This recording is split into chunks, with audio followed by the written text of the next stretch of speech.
Okay, we're not live. Oh, hold on a second.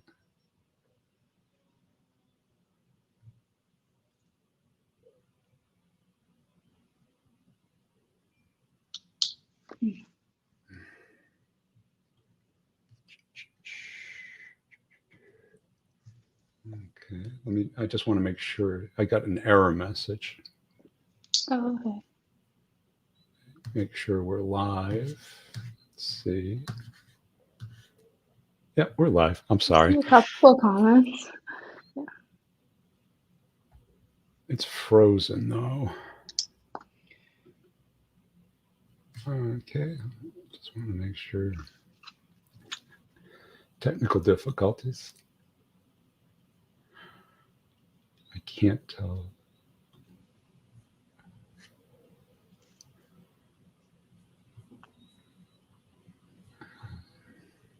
Can't tell if we're live or not. Yeah, I see a few Oh, comments. there we go. Here we go. Everyone see. We got you. Yeah. There we are. Yeah, if everyone just put We in hear where you. they're watching us Okay. from, what city and country, as well as what you sell. And I'll start off. I'll answer the main question about, hey, there's one of my mafia that just joined. Is that early in my career, I started to notice these great salespeople, instead of being these lone wolves with their career, what they were doing is kind of hooking their wagon to a great leader, great manager, and not just a great company. And what this allowed them to do was kind of travel as a pod throughout their career. And I think that the key part of it for at least salespeople is to really find a sales leader who's not just a great sales leader, but is going through a career and through a journey that you want to go with as well. And why this is so effective is that that person does all of the hard work for you. They find the next company, they find the next maybe industry or variation, and they go in and they cook up everything so it works for you. And what do we typically do? We typically rely on our resume and our history. And I learned this very early in my career as well, is have a great success wherever you are, and then you go interview for another job, and all of a sudden they either don't believe it, they don't understand it, they rationalize why it doesn't apply to their job and what they're doing, and it doesn't have that value. And I call it the mafia strategy because it was almost like a crew that you would Mhm. see in a mafia movie, where these people are highly and tightly coupled. There's a high level of trust and loyalty, and they can kind of go through their whole career working together. So, we see it a lot today. You might even feel it at your current company, where there's a great pod of people, salespeople, manager, SDR, sales engineers. And instead of going from one company to another and starting from scratch each time, you move with these people. And it's insanely powerful. I was able to do it really well with the sales engineer part of it. I just wish I had learned this earlier, so I did it with the manager part of Right. it. I kind of saw it in the company that I was at, that, hey, these guys have all worked together before. They were already a crew. And so they already had all the rapport established, the understanding of what people are good at. But I didn't really pay attention to it. So I just assumed if you have, a great W-2, a long list of deals that you had done, that would be enough to get through your career. But you're basically starting from scratch every time with a manager, because remember, every time you start a new job, the manager kind of not really sure about you, hope it works out. The mojo isn't there. The communication channels aren't really open. people really don't really have that loyalty yet established.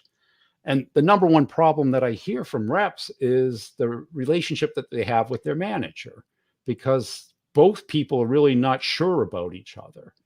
And once you've established that, why not leverage that through your whole career instead of starting from scratch each time?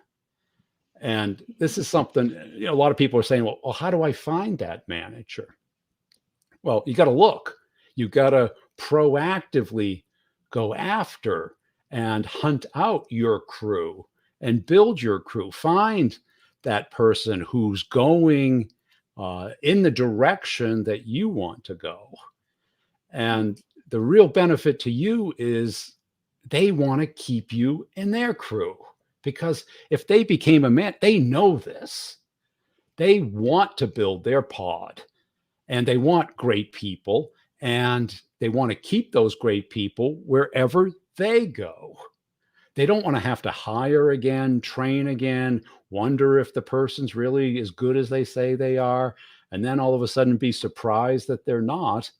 So building that, it's all a part of, what people call your network is your net worth. And I think today we've kind of, the pendulum has gone the other way, because, we've got headhunters calling us, everyone's looking for people, and getting a job isn't that hard. Getting a good job is really hard.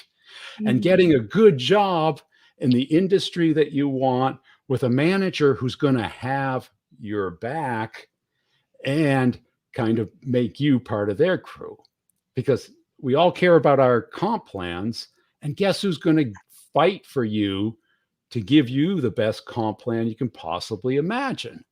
It's the part of your crew, your mafia. And I use the word mafia, it's kind of a tongue-in-cheek, but if you've looked at why they were successful, even though it was illegal, I get that, but it was always because they had each other's back.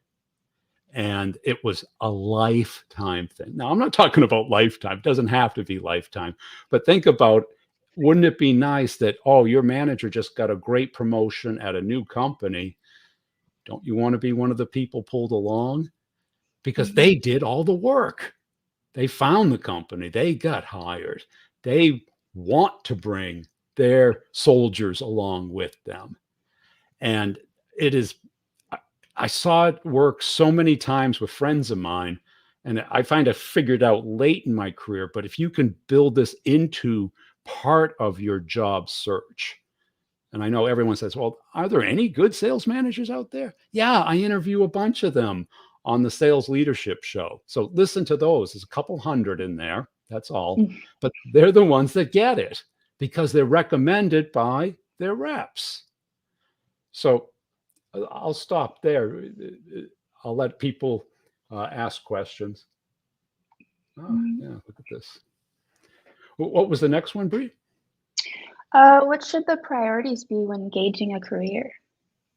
When you're looking at your career, we tend to early just go for money or go for a hot company. I think the first one you should look at is, what's the industry? Because what you want to have is your 10,000 hours of skill set developed at the perfect time when something becomes really popular, really hot and interesting. And it's really hard to judge. But if you pick the wrong industry, just because it pays well at the time, or it's geographically desirable, or they came after you versus you come after them, you can get stuck. And a lot of us fall into this trap. And I've seen a lot of people, they get a pension job, which it's great when you get the pension. It's just, it's 20 years of doing something you may not like, but once you get the law of diminishing return, where you get into it for a certain period of time. Can I leave this and give up that pension? Same thing with like union jobs, where you get a great higher than market rate, but there's no future in it. I would definitely look at the industry that's going to grow at a pace that naturally pulls you. Think of it like a tide. When the tide comes in, all the boats rise, regardless if it's a good boat or a bad boat. There's so much money and activity and desire that it is obvious that everyone's going to get pulled along, as opposed to an industry that's latent, might pay well, might be hot right now, but how long is it going to be there?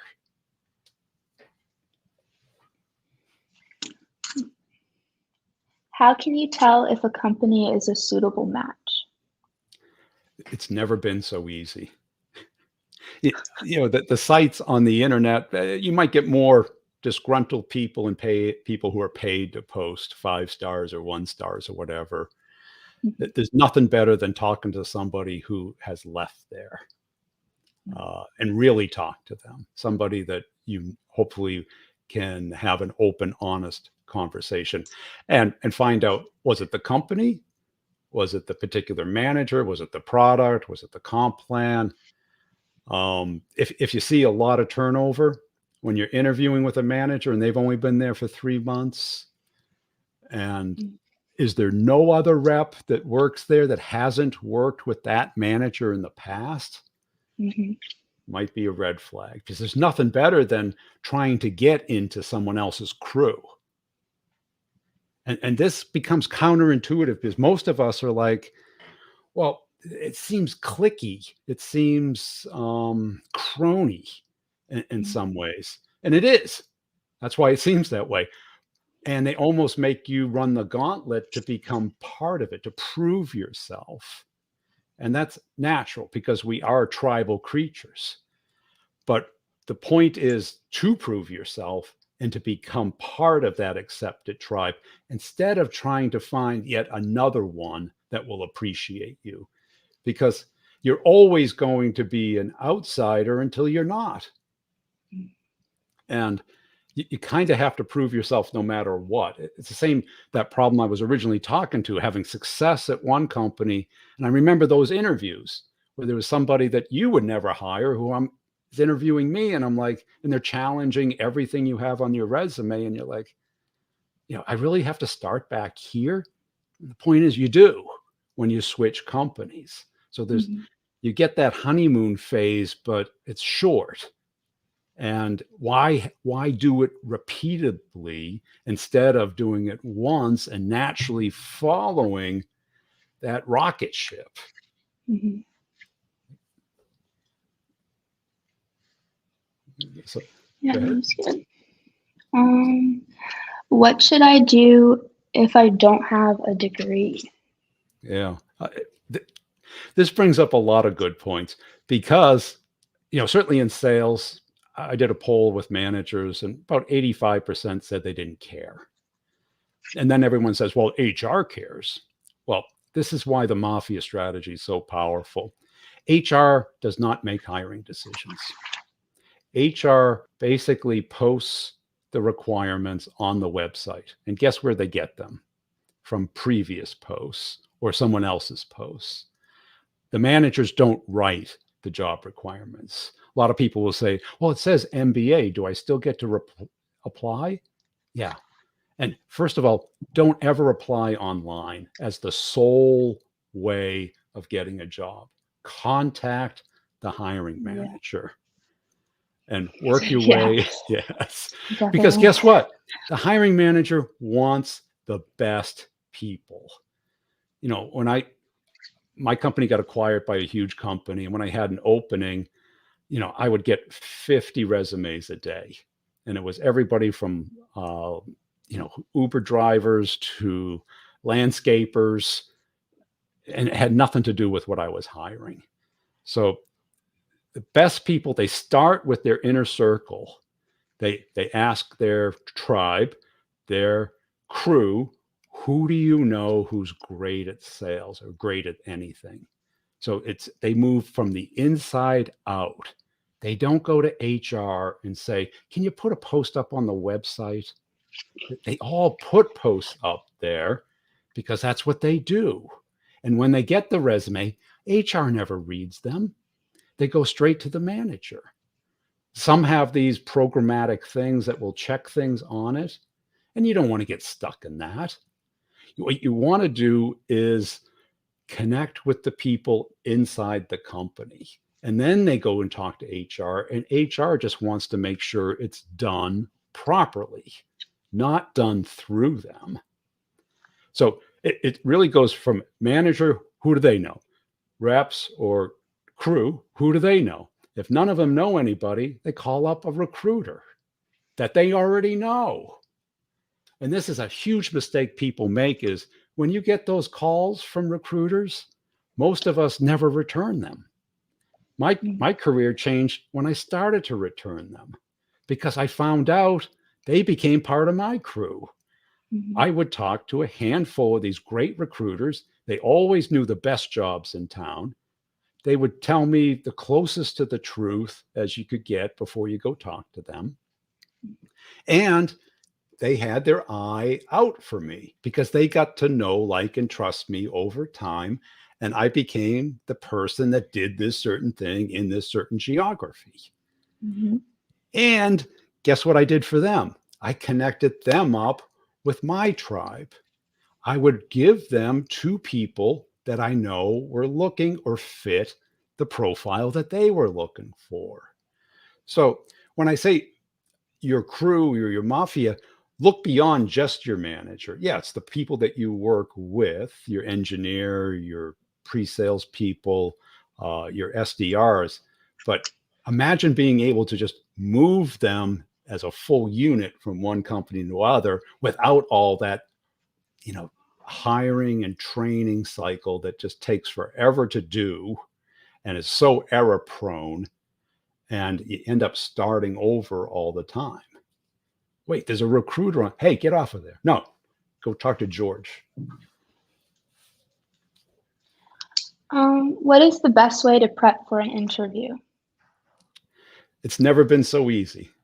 If you go to listenernotes.com, I think it is, it's a site that can search podcasts. And obviously go to Google, search that hiring manager's name and see if they've been on any shows, if they have any press about them, and try and reverse engineer how that interview is going or how they do it.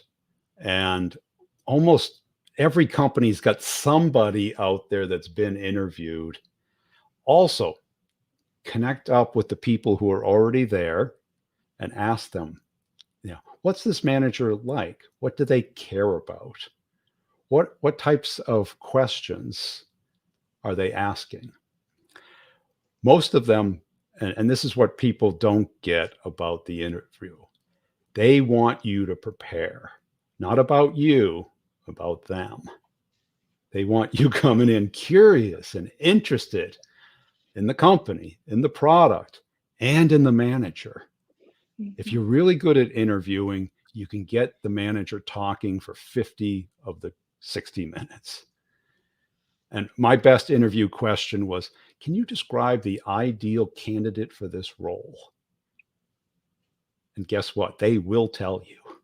And then you describe exactly why you're the ideal candidate for this role. The other mistake people make is they want to check out to see if the company and the manager is right for them.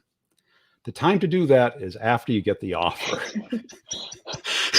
Because Yeah, you saw until my you face. Like, you're right.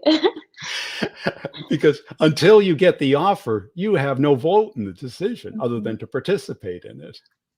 So you can have those concerns, and you can kind of ask a little bit about it, but they can kind of come off negative. Don't be asking about vacation time and pets in the office and where's the ping pong table.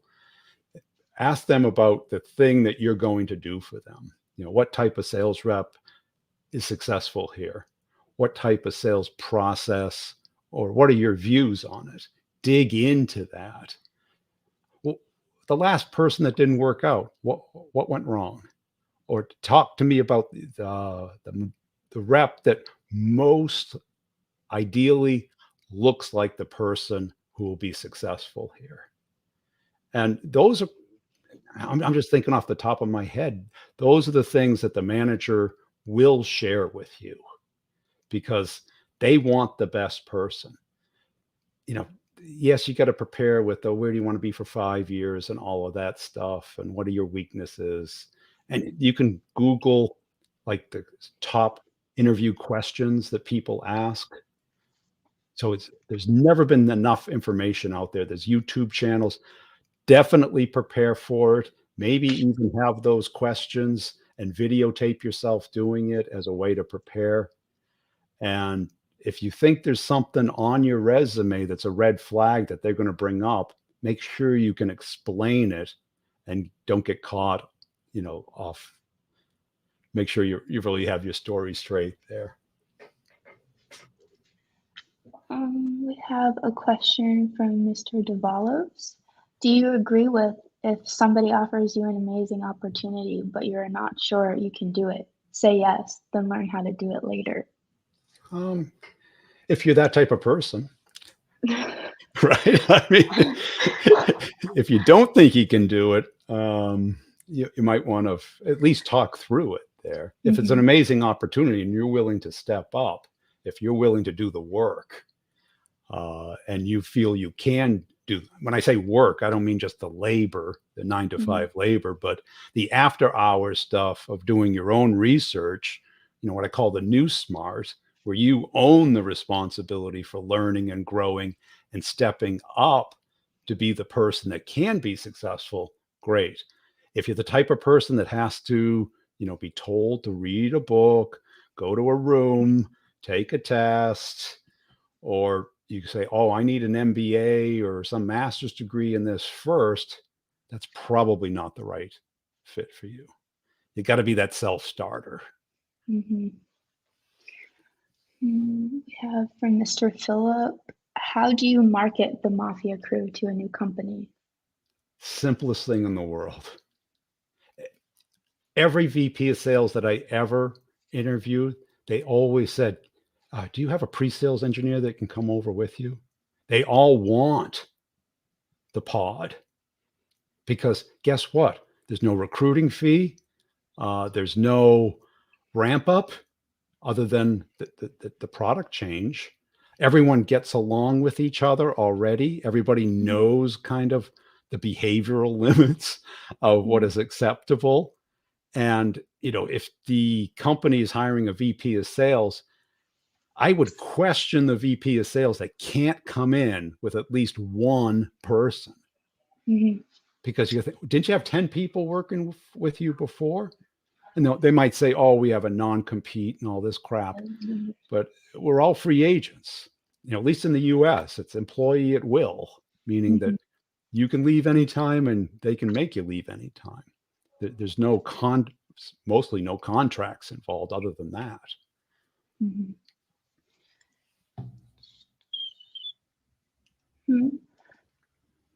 What are your most common red flags? About a company? It's disgruntled people leaving a short period of time. I mean, we're kind of in a weird time right now in the last 2 years where there was an enormous amount of shuffling. But if you see people coming in and leaving in under a year and a half, a lot of it, because you can very quickly go on LinkedIn and search the company name and all the people, and then find people who were in that role previously and connect with them and ask them, what was your experience like there? The glass doors and stuff, that's kind of self-reported, and it tends to be people on one end of the spectrum paid on the positive and disgruntled on the negative. How accurate and current it is, who knows? But doing your due diligence, are they in the right industry for you? What are their customers thinking about their product? What's the press out there about them? How do they treat people? Is it aligned with what you like and what you want with your career? And the most important person, certainly on the sales side, is that manager. Because if you've ever worked with, either a bad manager or a manager that you weren't aligned to, it's a nightmare because they know, certainly in larger companies, that putting somebody on a plan just makes the situation worse. So, and they also know that, oh, well, we need all this other stuff because yes, he's an employee at will, but they have to be consistent on how they treat people. Because you see the lawsuit now with IBM and stuff. It's like when there's a pattern, both negative, really starts to raise a red flag. So they have to show this and document some consistency. What's the solution to having a difficult manager? Well, changing a manager, changing the person is really difficult, or if not impossible. So you really have to do, if you find out when you're a year into it that the person isn't your thing, you can try and find another role within the company. You can figure out a way of working with them that is more tolerable, but most likely you have to find a new opportunity. Trying to do the stalemate of they're not changing, I'm not changing, unless there's enough there, that typically doesn't work out. And it's usually the employee that loses, not the manager. Yeah. And then the energy that comes with that too is just not worth it. Right. So that's why in the interview process, it's critical. Even if you get the offer, maybe have yet another meeting to get a sense of their style, what they like, and how it compares to yours. How long do I stay at a job so it doesn't look bad? Well, I've seen a lot of short-term stuff, but short-term stuff, you're going to have to answer to it in the next job. And certainly in sales, it takes quite a while before you get the momentum and the pipeline to make the job really work for you. So most hiring managers, they really look down on anything that's under 2 years because it's hard to really judge how much happened in that 2 years that was caused by you versus would have happened anyway.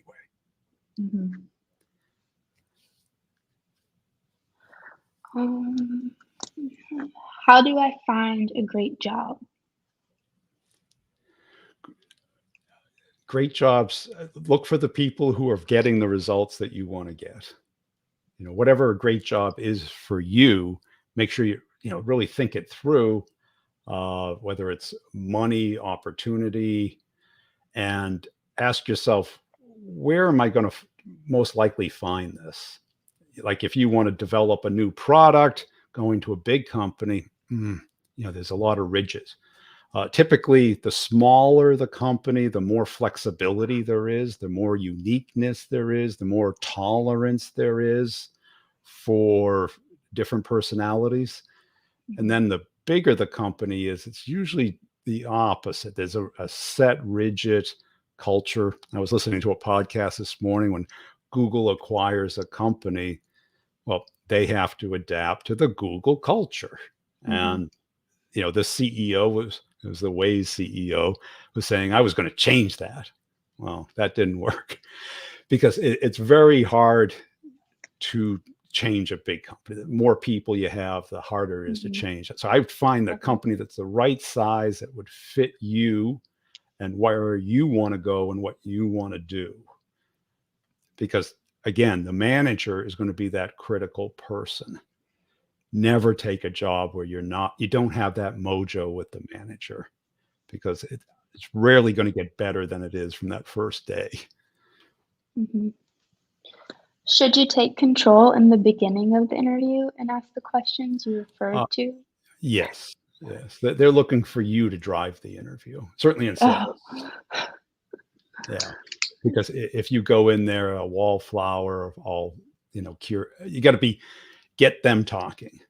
So immediately, shine a big smile and then ask a question, whether it's, how'd you end up here?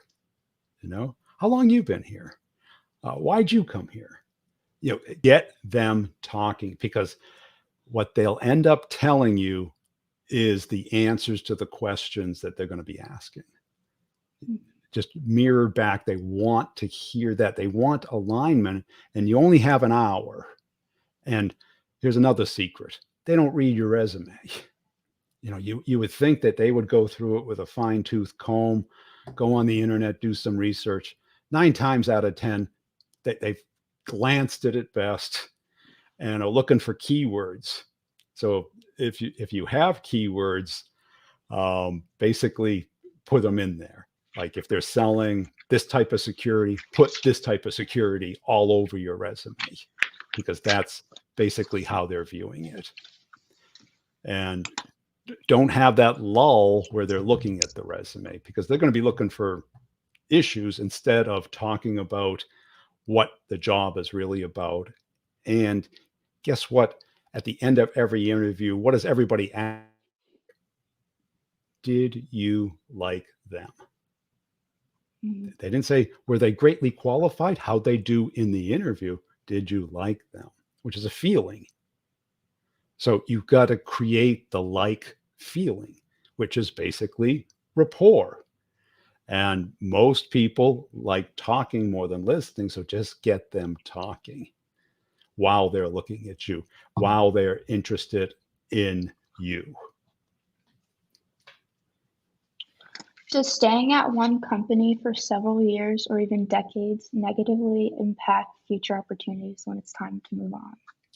Yeah, it certainly does if you're interviewing at smaller startups, because there's just a different culture.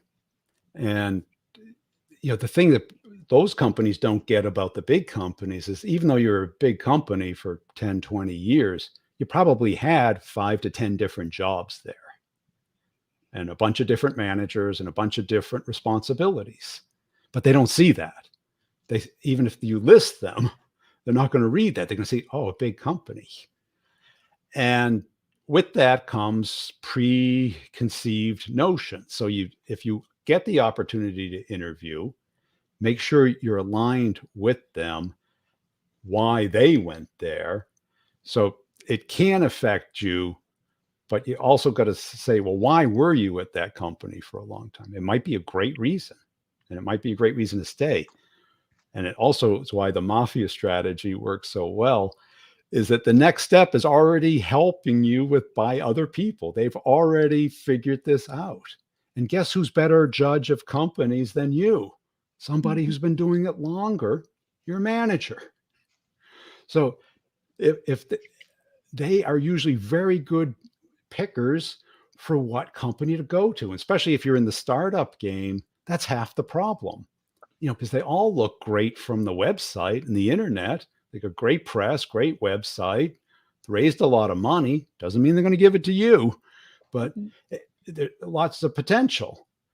But it's the manager that figures this out. And if you listen to a lot of the startup podcasts, all you hear about is, the board sets this outrageous expectation, and they have to hire somebody that's supposed to fulfill that expectation. And the best people know how to dissect that and find out if it's realistic, or was it just a way to raise money? And that's a real red flag, because if you go in, guess they overassign quotas anyway. So now you got this super high thing that has then been padded. And if that manager doesn't have anybody that they can bring over, then they're going to hire a ton of people, and you're just going to be one of them. And here's another word to look out for. If that manager is using the word resources instead of people, that's how they view them, as resources. And it goes back to the Mafia strategy, the coupling. Resource is loosely coupled. Crew is tightly coupled. And the difference is, how bad do you feel about firing a resource? Your crew, different thing. And that's the power of the coupling, is that, in the loosely coupled side, think of like Amazon warehouse workers, totally loosely coupled, or Uber drivers or gig workers, where they just turn on an app. totally uncoupled. And guess what? Everyone's treated like an app, like a bot, instead of a person. And this is the power of it when you can move as a pod, or at least with people within your network, because nobody really plans their career until they need a job. And then you're desperate. Then you're in active pain and your judgment is foggy. Mm-hmm. Part of your career and your crew should be your headhunters, should be past employees, college people, high school people, anybody you meet, staying in touch with them as a way of not only building either friendships or professional relationships, but of building your crew. Because the best jobs are word of mouth. You know, that's the process. They call the people they know, they ask the people they know, do you know anybody? And then they go to headhunters, and then they look at the website. And by the time they get to the website, there's not, the quality is going really down, and they start thinking like them as a resource, not as a member of their team. What are your thoughts about loyalty from an employee perspective? Well, most great managers get loyalty. Certainly the ones I listen to and I've interviewed. The company's loyalty, remember, the company works through the manager. Who's going to stick up for you? And who, if they got 10 and 5 are part of their crew, guess who's not going to get let go? Or guess who's not going to be treated as well? Or guess who's going to get the quota? And it's not really, it's just the human nature. And you can complain about it, but who you can complain to that's going to have an impact on it. Mm-hmm. So what are your thoughts on non-competes? They're rarely, depending on the state you're in, their level of enforced. I've only had one person I know that they challenged it, but it was direct competitor, identical territory going into the existing accounts. I'm not a lawyer, so I've only seen it done once. And I don't know what the resolution was, but that was a very clear case where one company hired somebody to pull out a deal that he had already done and push something else in. A lot of people in the interview process say, I'm not going to sign this. Well, usually you have to sign it or you don't get the job. It's just a checkbox. But I wouldn't let it impede you. I think most of it is smoke and mirrors. How do you approach panel interviews? That's kind of a red flag. that they have a panel Really? interview. Well, because it's like they're trying to save time, right? Right. That's their objective. Mm-hmm.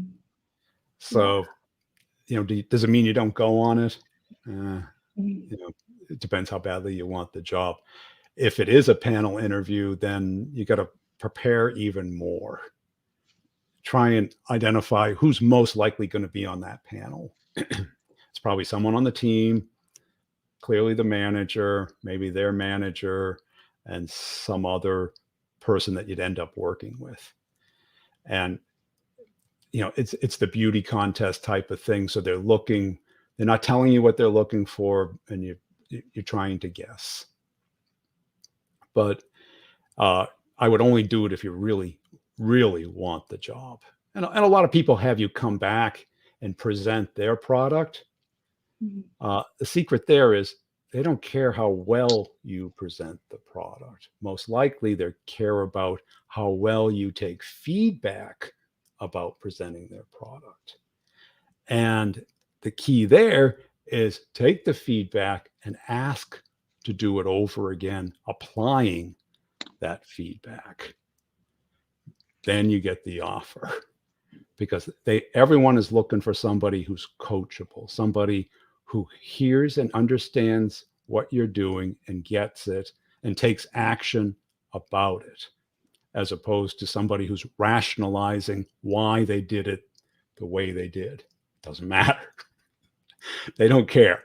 They want to see that you can take something, new instructions, apply it, and appreciate it instead of it looking or feeling like it's a judgment about you and how well you do it.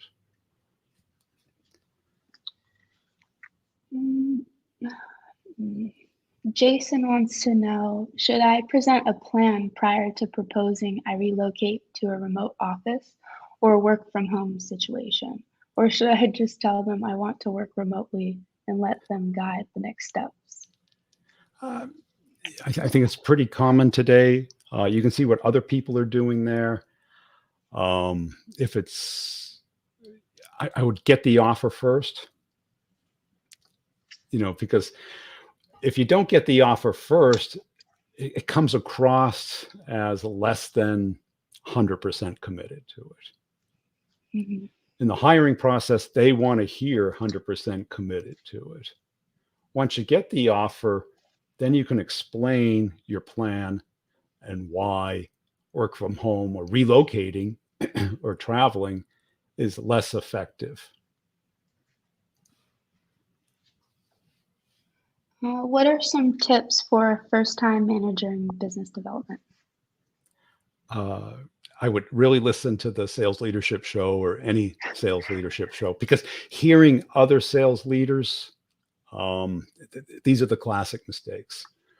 You want everyone to sell your way. They're all different. If they sell your way, they're not going to sell as well as selling their way. The other thing is, don't pounce on the deal. If the deal's critical, either take it over at a certain stage, but don't take it over mid conversation. It's hard because that's your job. That's what you're used to doing. But as a leader, it's up to you to have people learn on their own and learn sometimes from their mistakes. The other things is you still have to do the administration. I'd say first-time sales leaders, try and get all that administration done by an administrator or a sales operations person, because once you start doing it, it's going to be hard to then get somebody funded to do it with you or for you.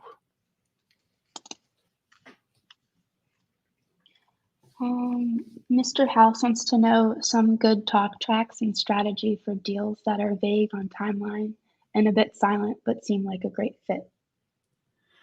You got to work off of their time. What is the outcome date that they want to get the outcome of your product or service, and work backwards. Everyone works forward because that's how we think. We're circadian creatures, and we don't do well thinking ahead.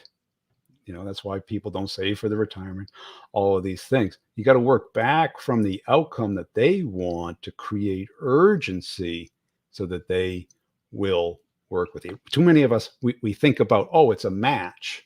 Well, guess what? Most of the stuff that we sell is a match for somebody, but is it a match? Where is it on their priority list? What happens if they don't do it? Why are they going to do it now versus 5 years from now? These are things that we don't think about because they're engaging with us and seem interested, but that doesn't mean they're going to buy anything, because they've got to go run the gauntlet internally to get it done. We have a pretty lengthy question, but I hope I don't butcher this name, but Ashutosh says, I was pursuing a lead for 7 to 8 months, gave demos for the tool, had 6 rounds of discussion, and then suddenly the lead went cold. I want to know what I did wrong, and should I take this forward? And how should I take this forward? What did you do wrong? Every deal has momentum and direction and control. And too many of us let the customer have all three of those. And the customer doesn't know what they really need, why they need it now, or how to get it done. So we've got to give that to them. So every time you're talking to them, why are they doing this? What's the end result that they want? Uh, how do people typically buy this? What does that process look like? Guide them through it, because you got to think we're like the concierge at a nice hotel. Okay. The valet opens the door, takes the car, gives you a little ticket, and then not concierge, the bellman takes your luggage, brings you to the check-in, then takes you upstairs, shows you how to use the remote control, because we've never used a remote control before, how to turn the AC up and down. And then it says, are you looking for a restaurant tonight? There's a great steak place. They guide you through that process. And now that's an overly simplified analogy, but that's what we're doing in sales. Instead of behaving like service people, answering questions, showing the product, explaining what it is, what it does, why it's better, we've got to guide them through a decision. And they don't know how to do it. They think they do. It feels comfortable. But think about if you've ever bought a house or even a car, picking it out is one part of it, but you have to pay for it. You have to get all this mortgage stuff. You have to determine how much you can pay for it. You got to get all this other. That's why we have realtors. A good realtor is going to guide you to the houses that fit your budget, fit the requirements, and are going to take care of all of that administration and process for you, and at least explain it to you, connect you up with their mafia of mortgage brokers, house inspectors, closing agents, insurance companies. That's the value they bring. The rest of us are like, oh, I didn't know I needed a termite inspection. Oh, or I didn't know I needed an occupancy permit. That's why these people exist. In sales, we are that person. We are the person that at Bellman, taking the person through that simple maze, but yet they're out of sorts. It's your first time at the hotel. Maybe it's different. I don't know. But that's their job. And that's our job as salespeople, as opposed to really acting a lot like reactive service people. And I'm not saying that this person did this, and I'm hypothesizing the situation, but it's our job to have that next step, explain that process. And if they don't participate, they might not be as great a match as they first appeared. And maybe go back and build that up. How much mentoring should I expect sales leaders to provide? If you don't know them, pretty much zero. It comes back to it's us. It's on us. If they do, great. And what you think is mentoring might be micromanagement to some other people. I think you're going to get a lot of instructions about what you should be doing as far as activity and maybe examples. But in sales, we have to own our education, our development. And it's not like school where somebody's responsible that you get in that room at a certain time, you sit in that seat, you take this test, you get homework assignments. It's much more like exercise where it's up to you to do it.